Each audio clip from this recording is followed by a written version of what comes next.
Bonjour ou bonsoir, je ne sais pas à quelle heure vous regarderez cette vidéo, peut-être le matin, peut-être le soir, peut-être en milieu d'après-midi, peut-être dans la nuit, donc bonne nuit du coup. J'espère que vous allez bien. Aujourd'hui on se retrouve pour une vidéo assez spéciale, plutôt un concept assez spécial, qui va être une sorte de mini-documentaire sur des notions culturelles autour d'un jeu vidéo. Je sais pas si vous vous rappelez, pour ceux qui auraient vu ma vidéo précédente sur la fin du let's play sur le jeu Never Alone, mais j'ai dit à la fin de cette vidéo que je ferais une sorte de documentaire sur les notions culturelles que le jeu nous proposait. Une sorte de mini-résumé, de mini-histoires, mais ceci va se baser sur le jeu, c'est-à-dire que si vous n'avez pas suivi le let's play et que vous ne connaissez pas trop l'univers de Never Alone, vous aurez un peu de mal quelquefois à comprendre les références. Mais je pense que vous arriverez très facilement à suivre ce concept sans trop de difficultés. Donc voilà, aujourd'hui ça va être une vidéo, pas forcément de jeux vidéo, voilà, on essaye, on innove, voilà, c'est la chaîne du hibou, on adore ça. Je vais vous laisser avec la vidéo, donc je vous préviens, dans la vidéo il n'y aura pas forcément énormément de montage, ce sera principalement des transitions ou même musique par-ci par-là pour donner des ambiances, tout ça, mais il n'y aura pas forcément de conneries qui vont arriver ou quoi que ce soit, ça va être plutôt une vidéo sérieuse, et oui, c'était très rare sur la chaîne du hibou, mais fallait que ça arrive un jour. Donc voilà, je vais pas parler plus longtemps parce que ça fait quand même 3 minutes. Je vais vous laisser avec la vidéo. Sur ce, c'était le hibou pour vous servir. Allez, ciao!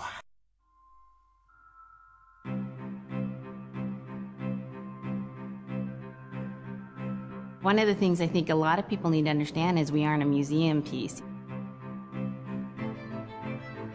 The Inupiaq people are a living people and a living culture. Even though we're in northern Alaska, which covers this vast area from Nome all the way over the Canadian border, is that there's this extreme value of interconnectedness and interdependence. It's a hunting society, a gathering society from thousands of years. This is what creates our culture. That special relationship between humans and the natural world and the animals, and that it teaches you how to have a society that doesn't do too much harm to the world. Love and respect for nature, for one another, for our elders. Very, very fundamental value, key to life. Our values are something that bind us all. The importance of sharing with one another, the importance of spirituality, and the connection to the land, our traditions, how we hunt, sharing of stories and songs and dances. I'm Inupiaq. I'm from the Arctic Ocean. I am Inupiaq. It's very important to me. It's who I am as a person. And we're very proud of who we are, and we want to continue that.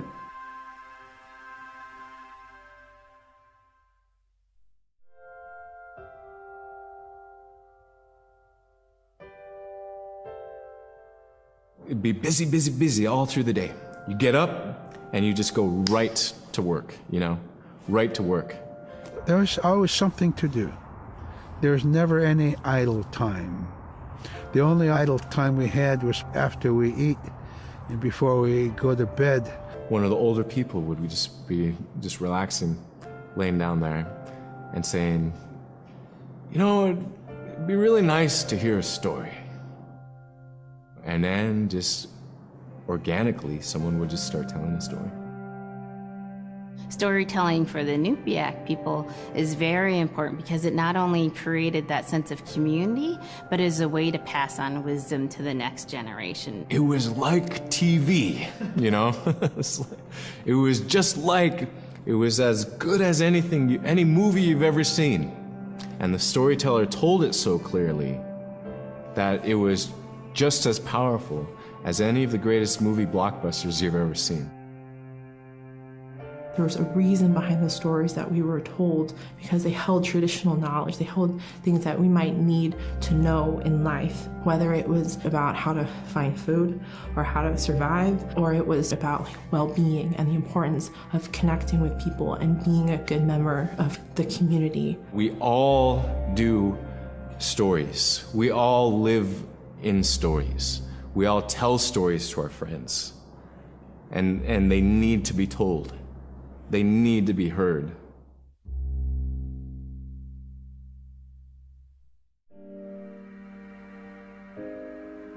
So scrimshaw is this really beautiful method of art that's done either on baleen or ivory, and traditionally it was used to tell stories. Each etching is telling a story of some event. Caribou hunting was taking place, this is what was going on. War began around this time, and so it sort of gives you a timeline of history through etching. An elder or the person who carved it would literally be able to read the scrimshaw story. They're like reading a book, in a way. A lot of the storytelling traditions would be things that after the storytelling was done, we'd just rely on the next person telling it. And so scrimshaw is a very important way for Alaskan Native people to record their history.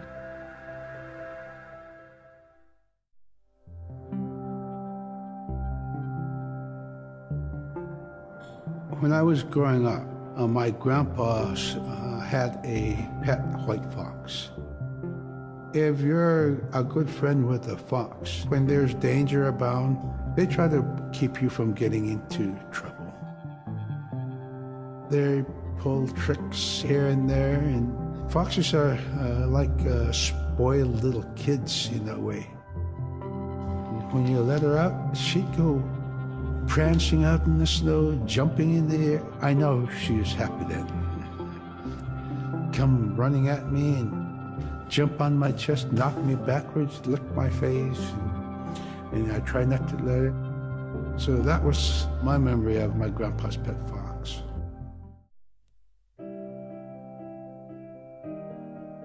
Caribou was, it provided for us in many ways. Our clothing in those days was made of all caribou skin. I grew up wearing caribou pants, mittens, caribou skin mattress, blankets. Some people had boots that were made with wolf leggings, sealskin sole bottoms. Baleen was shaved to make insoles. They kept us quite dry and warm as well. But the caribou skin clothing was the best. We would get as many yearlings as we could for our outer clothing. And for a heavy winter, we would get caribou in February or March because the hair was the longest and the skin was the thickest, and we would use those for our winter gear. With that stuff on, you could sleep outside in 50 below and it wouldn't bother you a bit.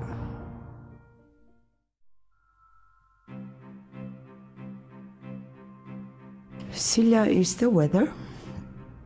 It also means the atmosphere. Here's the nuna, or the land, and it's anything from the land into the moon, the sun, the stars. That's Silla. It's a very spiritual, and we have a relationship with Silla. Silla has a soul in the same way we do as people, in the same way animals do.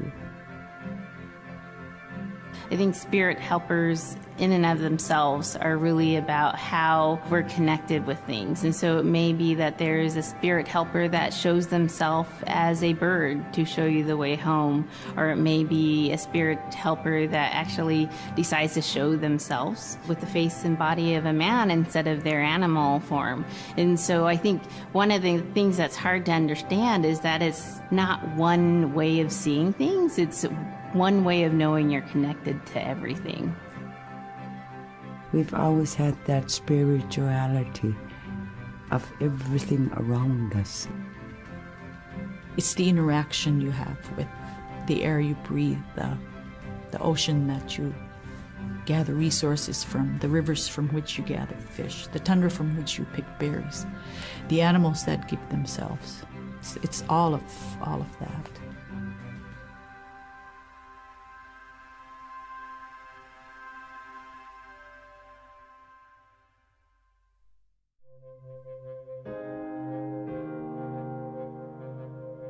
In the winter, when we were traveling, we didn't build sod houses, we built snow houses.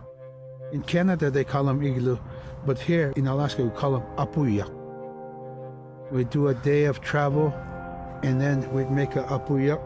The next day, my father would set traps spend the day there, rest the dogs, give them something to eat, and then the following day we continue to the next place. We'd go to my dad's sister, who had a house at Dubai. They had a small sod house over there. We didn't have to do anything. We just visit with them, and my dad and my sister were glad to see each other, and they'd talk away while us kids played outside or go to sleep. By the time we get back to our home, my father would leave us with our aunt or with my grandmother, and then he'd start on his trips and go check his trap line. We were not into 8 to 5 kind of time, you know. We're in a totally different kind. We're in ecological time.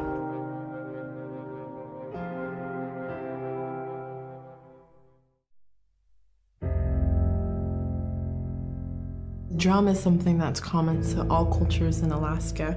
All cultures have a drum that may have some stylistic differences or differences in the materials that it's made, but it's still a recognition of life and vitality, and the drum mirrors the heartbeat. And when you continue drumming soon, it will be in line with your heartbeat, because that's what it's supposed to be, the heartbeat of the community, and it symbolizes vitality. And it's the most tremendous feeling to be in a room and to have one long row of all the drummers and to have that feeling of unity, everyone beating in harmony, the drum beat in unison. It's the most beautiful feeling. And to know that you're connected, you're on the land that you are connected to. And even if you grew up outside of the community, that which is in you comes from this area. And it's the greatest feeling.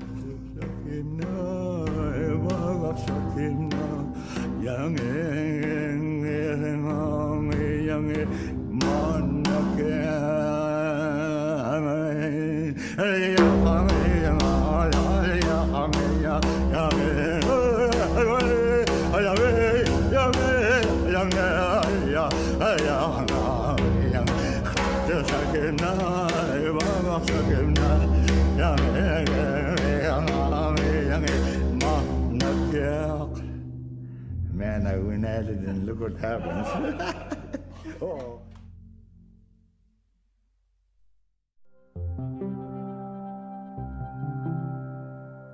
They're just like other people.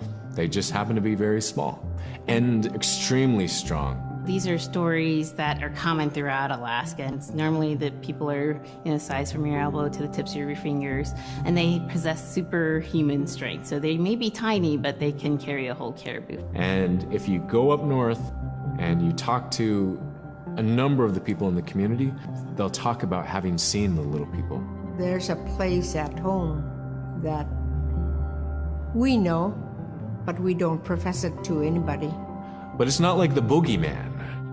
They can be mischievous, they can be ornery, or they can be helpers. And every now and then, we might have the opportunity to see them, especially if they want us to see them. The fact that it's across Alaska really tells you something about our history and how we interacted with nature around us.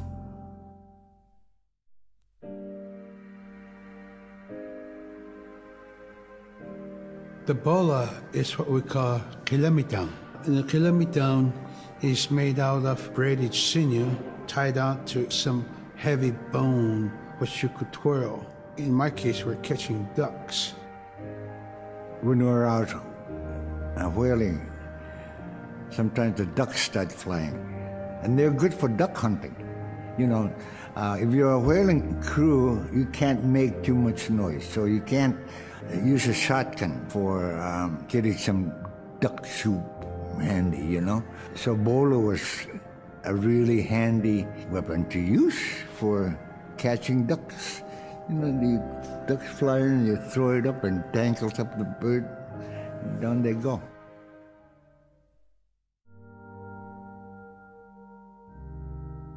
The scaredest I've ever been, I was 12 years old. We floated out on a piece of ice while we were duck hunting. It was a bluebird day, just clear blue skies. And there was 3 of us, myself, my brother, and my dad. Next thing you know, we see this dark shadow on the ice. We look and it goes behind us. So we all jumped up, startled, and My dad, he started running. We got back to the ridge there. The ice had fractured, cracked, and broke off, and we were floating away. We were drifting. It was close enough to where my dad would have made it. He stopped and he thought about throwing us across, and if one of us was on the other side, we would be split up. So he stopped, and he just so happened to have a cell phone on him. 911 didn't pick up. That's the worst feeling in the world right there. 911 did not pick up. So he left a message because they record their calls. Once he had relayed that information, his cell phone died. That was the scariest moment I've ever had in my life. We were floating away and I thought we were left for dead. He kept calm during this situation. He's bringing out everything positive in this case. You know, I'm crying, my brother's freaking out. It went from clear blue to dense fog. Within a couple hours, we heard the chopper flying around, so they must have gotten our message. We thought we were saved, and then the chopper sound went away. So we lit some of the sled on fire. It's plastic. We thought black smoke in the fog would create some kind of marker.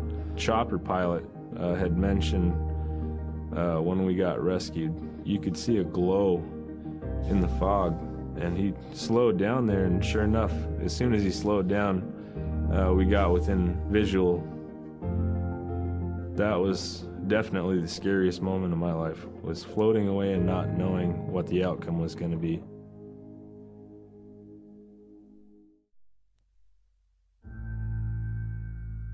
We're very much aware of the climate change.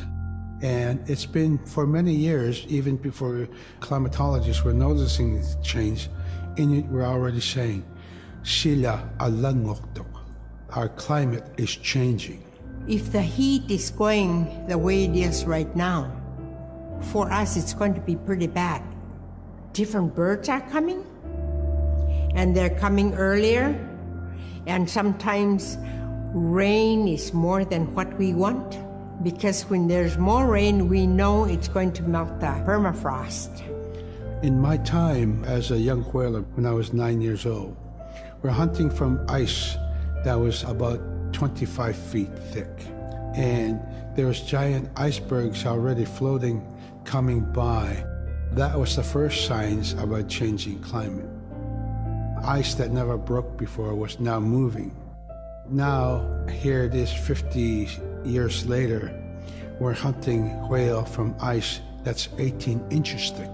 There's no more thick ice. It's creating a malfunction in our whaling season, is what it is. Actually, more than that, all seasons in general.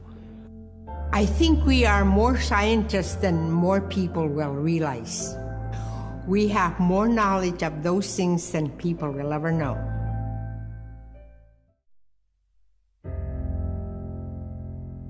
My brother was out seal hunting. He got attacked from behind and managed to grab his knife and save himself. When he came to realize, oh no, it's a mother. We've always known traditionally that we avoid killing a mother. It's always been sacred to us to protect them. He had to present himself to the council, and so he was given the job to mother the baby, and we kept it. It got so big, it went over the barricade one day and got to the dog food, and that was an indication that, brother better go teach it how to survive on its own. So he did. I really got attached to the bear because I more or less grew up with it. And some days when brother took him walking, once in a great while he'd put me on the bear and I would ride on it like a horse. I was just happiest little girl in the world.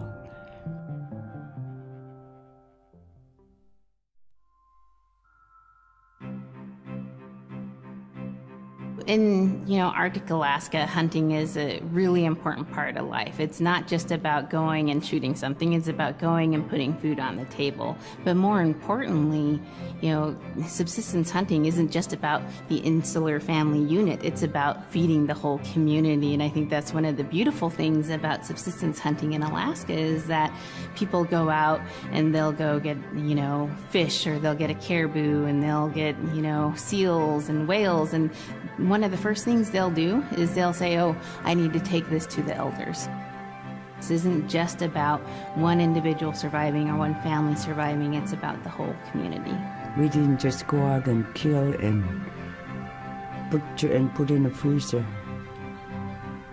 It's like a ritual that I learned from my parents. It's all about relationship. I don't know. I think there's a lot of camaraderie involved, and just being out on the land or being out on the ocean. It's like getting back in tune. I'd rather be out there. To me, once I go out there, it's the world that I learn from.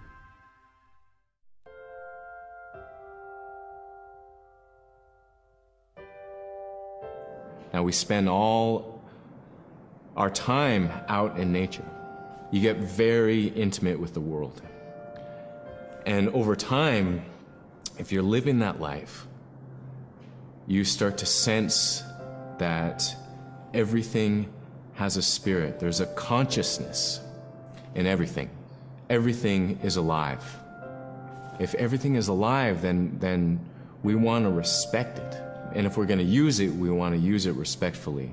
What I try to tell my nephews and nieces, you love to hunt, you have to take care of the animals that you catch, preparing the food and eating the food that you catch. Water provides you.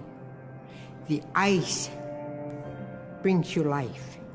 It provides all those things that you need to be a part of your life. That was something I grew up with. I grew up respecting the animals. I grew up respecting the land. And that, to me, that is why we as Inupiaq, as an Inupiaq culture, as an Inupiaq people, is why we're so successful.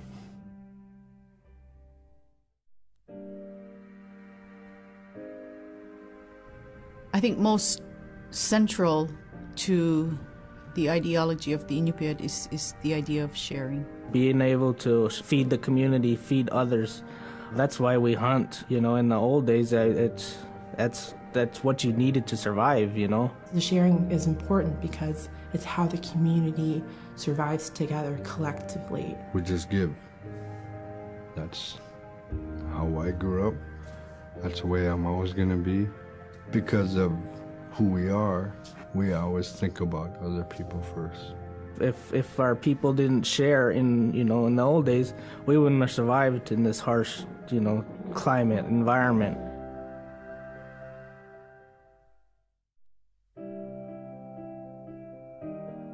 Big Timid, Little Timid, and King Island. And in those three islands are the stepping stones to get to America. So King Island is this absolutely beautiful place off the coast of Alaska. And if you can imagine being on this really kind of rocky island that kind of shoots up from the water to these cliffs, and then all of a sudden you see these stilts, and then you look up and there are these houses. They were built on the cliff up high because of the ice. Being an island in the Bering Sea, you have ice that's being pushed by the winds onto the island. So it's going to pile up 50, 60 feet high. Structures are still there today, and people have returned to King Island. It's a growing community as the people return back to their island.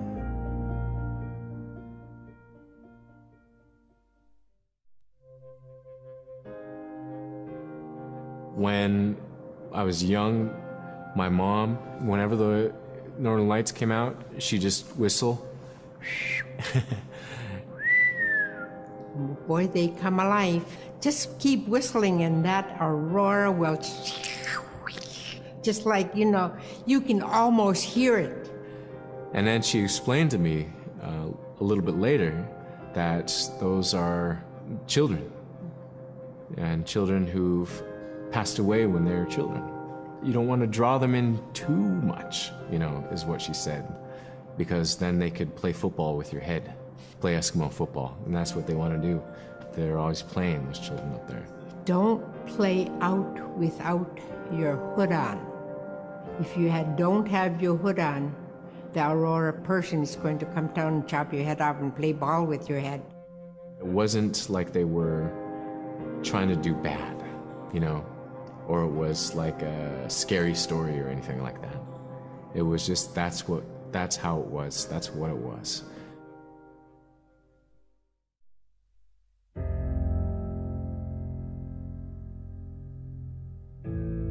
In the month of November, there's no sun. So during that dark time, we travel by the light of the moon. It's quite different. Everything was silver and black. Toward the horizon, we could see where caribou are because their body heat flowing upward, and we could see it glowing in the moonlight against a dark horizon where there's no stars.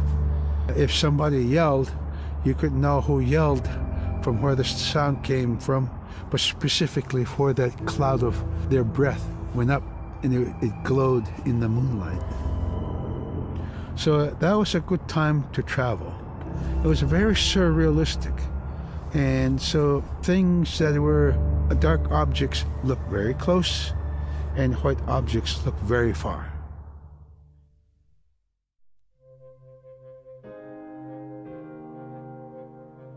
We're taught that there's no hierarchy.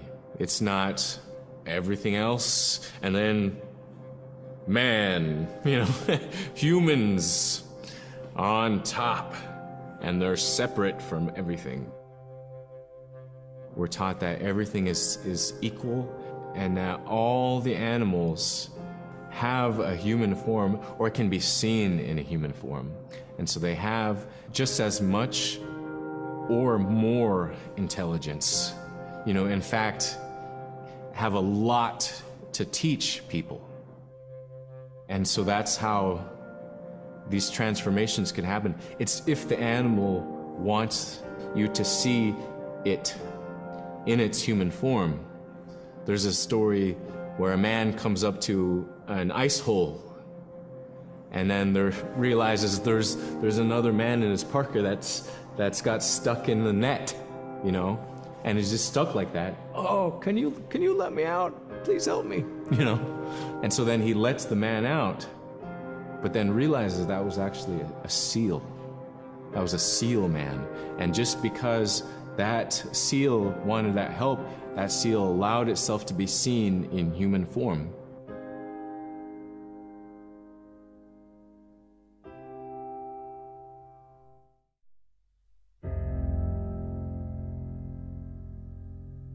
So a recurring type of character in Inupiaq stories is the manslayer. And the manslayer is kind of this bad guy. And I think really what's at risk when the manslayer comes into story is the livelihood of individuals and the whole community. And so the manslayer is really used as a way to say, don't act only for yourself, always hold the community in your heart.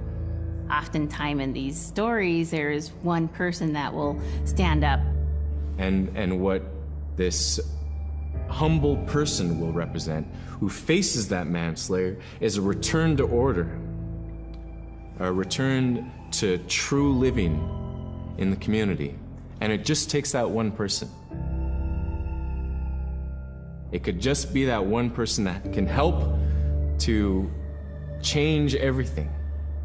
Because everyone wants to live a good life. Everyone wants to have a good community.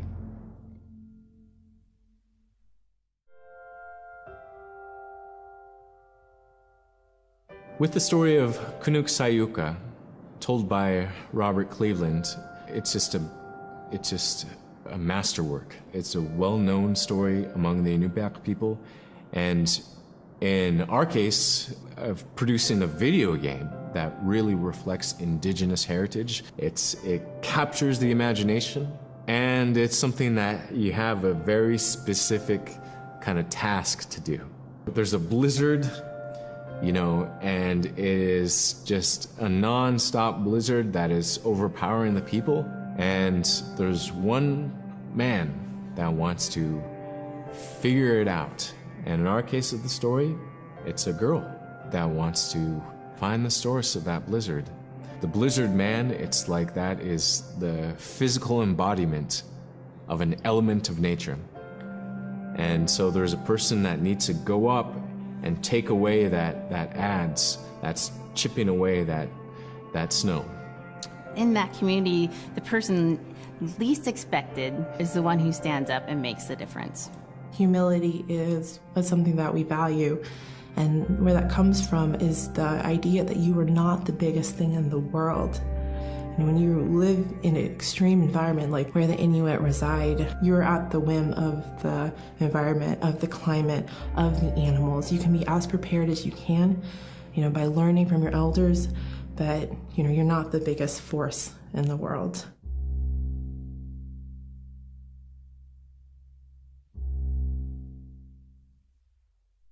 Avant que la vidéo ne se termine, sur un fondu en noir très classe que j'aurais fait au montage, je tiens à préciser que les 99,9% de ce que vous venez de voir a été réalisé et produit par les développeurs du jeu, donc Never Alone. Moi je n'ai fait juste qu'enregistrer les notions culturelles que le jeu me présentait, et derrière j'ai voulu aussi montrer que les jeux vidéo c'était pas simplement que du piou-piou et du pampan et les méchants on tue les méchants parce que les méchants sont pas gentils. C'est bien plus que ça les jeux vidéo, et voilà, c'est tout simplement, c'était ça juste le message que je voulais faire passer, et j'espère qu'il est bien passé d'ailleurs. Comme vous avez pu le voir dans ce mini-documentaire, on parle quand même aussi d'écologie avec le réchauffement climatique et tout ça, donc c'est pas, on part un peu du cadre d'un simple jeu qui voudrait juste montrer qui est le méchant et qui est le gentil, voilà. Donc voilà, si la vidéo vous a plu, vous connaissez l'histoire, le petit pouce bleu, le partage, tout ça. Moi je vous dis, sur ce c'était le hibou pour vous servir, allez ciao.